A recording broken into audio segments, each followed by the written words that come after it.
Hello everyone, magandang tanghali po umaga po sa inyong lahat. Ito po si Sas Rogando Sasot, ang inyong favorite American colony trader at hindi ko alam kung gumagana pa itong aking YouTube, pero ito lamang po ang aking pwedeng paraan upang kayo ay aking mga makausap. Sa hindi pa po nakakaalam at kakapangyari lamang ng kaganapang ito, ang aking pong Facebook ay deleted na. Hindi po ako ang nag-delete nito, kundi ako po ay nagising dahil ako ay nakatanggap ng email mula sa Facebook. Ang sabi ng Facebook ay they are deleting my account.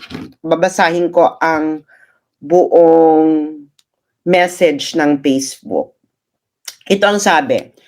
We suspended your account. 180 days left to appeal or we will permanently disable your account. So, meron daw kung 180 days left to appeal ang decision. At bakit daw ito nangyari? Ang sinabi lang ay your account or activity on it doesn't follow our terms of service. Ito po. Yan lang. Pero wala po akong naging violations. Wala pong na-flag ng mga videos ko. Ang ginagawa ko lamang po ay in-expose ko po ang katiwalian sa House of Representatives. Ako lamang po ay nagsasalita laban sa foreign policy ni Bongbong Marcos. Ako lamang po ay nagpapahayag ng aking mga kaisipan tungkol sa foreign policy na alam naman nating laban sa bansang Amerika. Pero yon, ito ay deleted na, hindi pa naman, 180 days ako mag-appeal. So nag-appeal na ako pero wala namang nakalagay doon na pwede kang magsulat. So most probably, they will permanently delete. Anong ibig sabihin nito? Yung iba po, ang tinatanggal lamang po ay ang kanilang Facebook page. Akin po, ang tinanggal po ay ang aking buong account. So, ibig sabihin, wala po akong wala po akong entire access sa Facebook. Dinilit po ang aking messenger. Wala po akong messenger. Wala po akong personal account. Wala rin po ang mga pages ko. So, this is the first time na ito po ay nangyari sa akin. Wala po akong violations. Wala talaga akong violations. I never received any reporting. Wala. Kasi normally makikita nyo po ang inyong violations sa Facebook. At makikita mo, wala pa akong violations. Ang huling-huli ko pong mga na-report ay last year pa, 2022 pa. So, it's already 2024. 2023, wala akong violations. And now, they deleted the entire account. So, ibig sabihin, wala, even my messenger, no reason at all. Ang sinabi lang is your account or activity on it doesn't follow our terms of service. Pero wala pong dahilan, wala pong paliwanag kung ano yung exactly na-violate ko. So, ibig sabihin po mga kababayan, within 180 days, may mangyayaring malaki sa Pilipinas. So, either geopolitics yan, local politics or whatever, at ako po ang kanilang unang tinarget. Bakit? Kayo na lang po mag-isip. So, maghanda po kayo na there's something big going to happen in the Philippines. Because why would you delete my entire account? Pati yung access ko sa Messenger. Even my access to Messenger, deleted. As in, my entire account on Facebook got deleted. Natatakot ba kayo? Na Ano namang ginawa ko in the past few months? I actually exposed the liquidation by certification na walang resibo ng Kongreso ng bilyong-bilyong pera ng mga Pilipino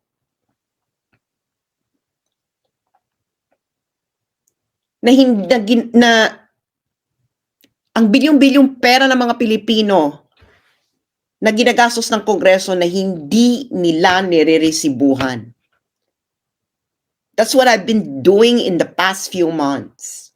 And of course, I have foreign policy views na hindi na ayaw marinig ng gobyerno ng Amerika at ng Pilipinas. Those are the only things. So, sila yung natatamaan. So, mamili na lang kayo kung sino ang naging dahilan, ang nagsabi sa Facebook na tanggalin ang account ko. Ayan. This just happened now, January 2. So, there is something big going to happen in the Philippines.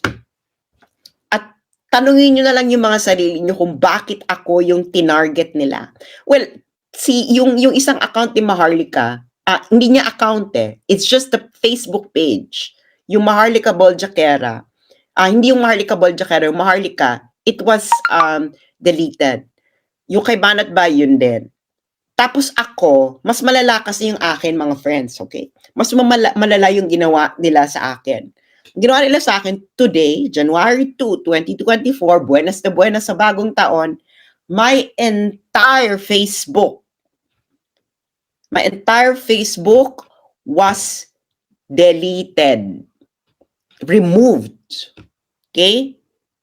With no explanation, except sabi lang nila, my account or activity on it doesn't follow our terms of service, even though wala silang explanation, even though na wala akong naging violations. Wala. So, tanungin ninyo ang mga sarili ninyo, anong nangyayari sa Philippines? What is exactly happening in the Philippines? Why they needed to remove my entire account on Facebook. Hindi ito nangyari sa kahit sinumang kritiko ni Duterte nung panahon niya. Nakita nyo ba yung account ng mga kritiko niya na the entire account was removed? No, this only happened at the time of Bongbong Marcos. So they removed my entire account. Why? Ask yourselves why. Why they needed to remove it now, 2024. Anong mangyayari ngayong 2024? Bakit ako yung pasensya na po kayo, hindi kasi ako marunong gumamit nitong YouTube. Hindi ako marunong gumamit nitong YouTube live stream. So hindi ko makita ang inyong mga comments. So, malalaman ko rin to eventually. Pero yun na nga. So, hindi ko makita yung mga comments niyo. Hindi ko makita kung binabati nyo ba ako or whatever.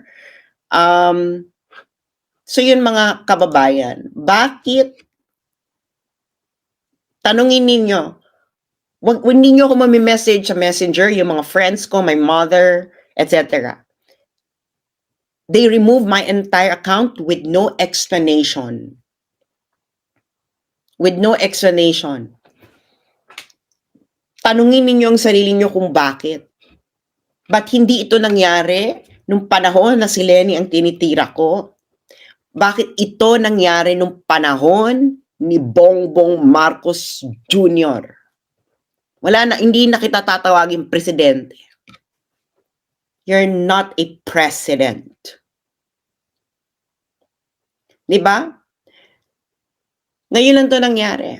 So, tingnan ninyo ang nangyayari sa Pilipinas ngayon kung ano ang ginagawa. Diba? There is something big going to happen in 2024 at it is related to what I am actually warning you against in my Facebook. Well, I'm safe here. Ang inaano ko lang is yung mga tao sa Pilipinas. Are you safe there? They removed my entire Facebook. So guys, hindi ko makita yung questions nyo kasi hindi ko alam kung saan dito gagamitin. So I cannot respond to your questions. Pero yun na nga. Yan ang masasabi ko na lang, no? Good luck. Good luck sa mga tao sa Pilipinas. There's something big going to happen this 2024. That's why they are removing, sinuspend, tinanggal yung isang page ni Maharlika, ni Banat Bay, si Banat Bay naman, pinagbibintangan si Bagong Lipunan. Banat Bay, gumising ka para malaman mo kung anong nangyayari. Ako, my entire Facebook account just was removed. Ibig sabihin po niya ng entire, including my Messenger. I cannot receive any messages. I cannot message anyone. So tingnan ninyo kung ano yung mga ginagawa ko. Okay? What exactly, remember what I wrote in my Facebook? Ano yung mga anomalya na na-expose ko at mga kamalian sa gobyerno ang na-expose ko? 'Di ba? At ba't gusto nila akong patahimikin? That's all there is to it. 'Di ba? There's something big going to happen this 2024. And it might be related sa mga bagay na winawarn ko kayo for a very long time. And that's why you have to be very vigilant this 2024. Okay? This is not normal. Itong ginagawa nila. So mamili kayo kung sino yan. Is it the Philippine government? Is it the US government? Or is it both? Diba? So, well, good luck na lang.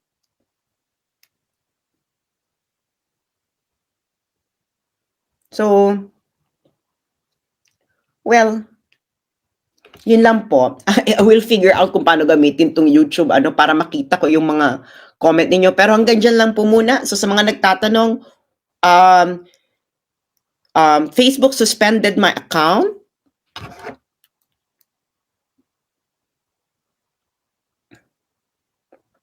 Facebook suspended my account and for 180 days, and it's in danger of permanently being removed. Okay? See, Facebook suspended my account for 180 days, and there is a danger that my entire Facebook will be entirely removed. Ibig sabihin,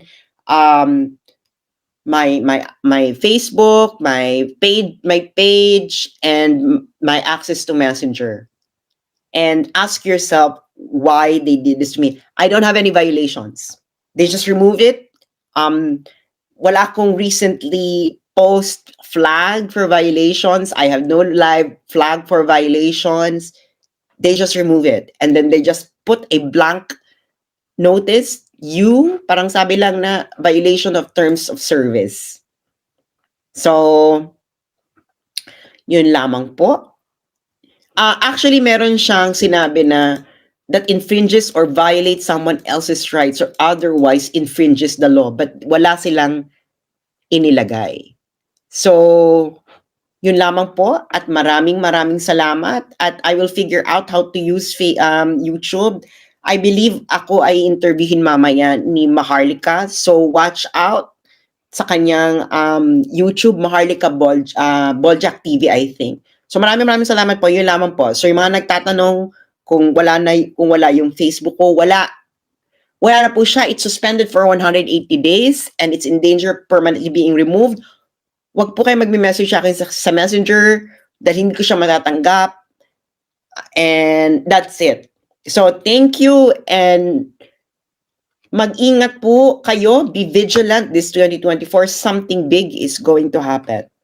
Maraming salamat po.